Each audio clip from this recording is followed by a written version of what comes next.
क्षेत्र में दिव्य ज्योति जागृति संस्थान के द्वारा एक विशाल भव्य श्री राम कथा ज्ञान यज्ञ का कार्यक्रम होने जा रहा है।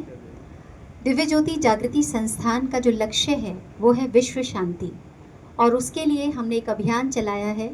ब्रह्म ज्ञान द्वारा व्यक्ति को अंदर से जागृत करते हैं, क्योंकि मानव में क्रांति, विश्व में शांति, आत्मिक जागृति से विश्व शांति की ओर, ये हमारे संस्थान का विजन है। और इस हेतु इस तरह के कार्यक्रम किए जाते हैं।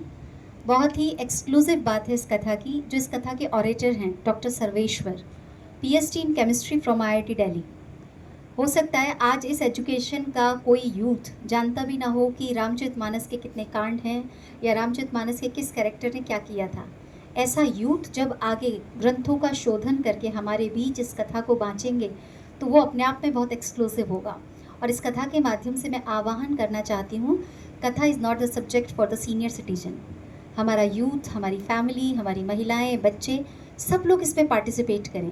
इसके जो प्रसंग हैं वो बहुत ही सुंदर हैं। हमने हर रोज़ श्री राम कथा के तो प्रसंग लिए ही हैं, साथ ही साथ वैज्ञानिक पक्ष, आध्यात्मिक पक्ष, सामाजिक पक्ष, हर बिंदु को छुआ है। फॉर एग्जाम्पल, राष्ट्र निर्माण में युवा की क्या भूमिका है, गाय को माता क्यों कहते हैं, राम मिथक हैं या सत्य हैं, कैसे मन को वासना से उपासना की ओर मोड़ा जाए, डिजिटल युग में रिश्ते टूट रहे हैं तो इन्हें कैसे बचाया जाए, संस्कृति और हमारे जो संस्कार हैं, इन मूल्यों का हमारे जीवन पर क्या प्रभाव है। तो एक तरह से कह सकते हैं चरित्र निर्माण की पाठशाला साबित होगी ये श्री राम कथा। ये सिर्फ राम कथा नहीं है, इसके साथ एक छोटा सा टाइटल जोड़ा गया है, ज्ञान यज्ञ। इस कथा के निमित्त ही इन बिटवीन ब्रह्म ज्ञान दिया जाएगा, जो भगवान श्री राम ने अपने भक्तों को प्रदान किया, जिसके द्वारा आत्म साक्षात्कार होता है। राम मतलब कण कण में रमण करने वाली शक्ति। जब वो शक्ति प्रकट होती है अंतर में, तो राम जैसी मर्यादा भी प्रकट होती है। आज आप देख रहे हैं गली मोहल्लों में हर जगह कथा होती नजर आ रही है, फिर भी समाज में चारित्रिक हनन जो हो रहा है, नैतिक पतन जो हो रहा है, वो रुकता दिखाई नहीं दे रहा। क्यों ना कुछ ऐसा किया जाए जो समाज के बीच ऐसा एग्जाम्पल सेट किया जाए, हम बदले, आप भी बदल सकते हैं। लेकिन उसके पीछे टूल क्या था, ये भी जानने योग्य बात है। आप इस कथा के मैनेजमेंट में देखेंगे, वे जैसा मेरे साथ में राइट में आप देख रहे हैं, युवा परिवार सेवा समिति के यूथ हैं। सैकड़ों ऐसा यूथ होगा जो यहाँ मैनेजमेंट में लगा होगा, युवा बच्चियाँ होंगी, माताएं बहनें, सेल्फलेस सैकड़ों वॉलंटियर्स होंगे जिस पूरी कथा को मैनेज करेंगे। साध्वियों के द्वारा, साधुओं के द्वारा पूरा बैंड होगा, इंस्ट्रूमेंट सारे सब कुछ उनके द्वारा प्ले किए जाएंगे। Violin, synthesizer, octopad, sitar, guitar, violin, हर चीज़ सब कुछ उनके द्वारा होगा। और वो कैसे लोग हैं, पैसों के लिए नहीं बजा रहे।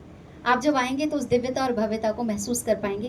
मैं सभी पत्रकार बंधुओं को और समाज को आह्वान करती हूँ, इस कथा में प्रतिदिन आप उपलब्ध रहें।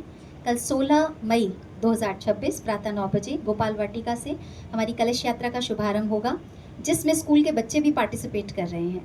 नशे के खिलाफ रैली निकाली जाएगी, बच्चियां भी पार्टिसिपेट करेंगी स्कूल की, जो कन्या भ्रूण हत्या और महिलाओं के प्रति होने वाली हिंसा के खिलाफ इसमें रैली में शामिल होंगी।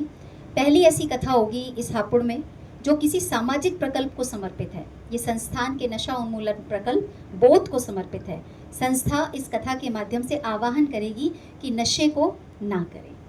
तो इसके द्वारा आरंभ होगा और कलश यात्रा के बाद भंडारे की व्यवस्था रहेगी। प्रतिदिन इस कथा का जो शुभारंभ होगा 17 मई से 23 मई तक शाम को 5 बजे से रात्रि 8 बजे तक प्रतिदिन भंडारे की व्यवस्था है, ताकि सब लोग बहुत आसानी से कथा सुने, रिलैक्स होकर प्रसाद ले रहे हैं।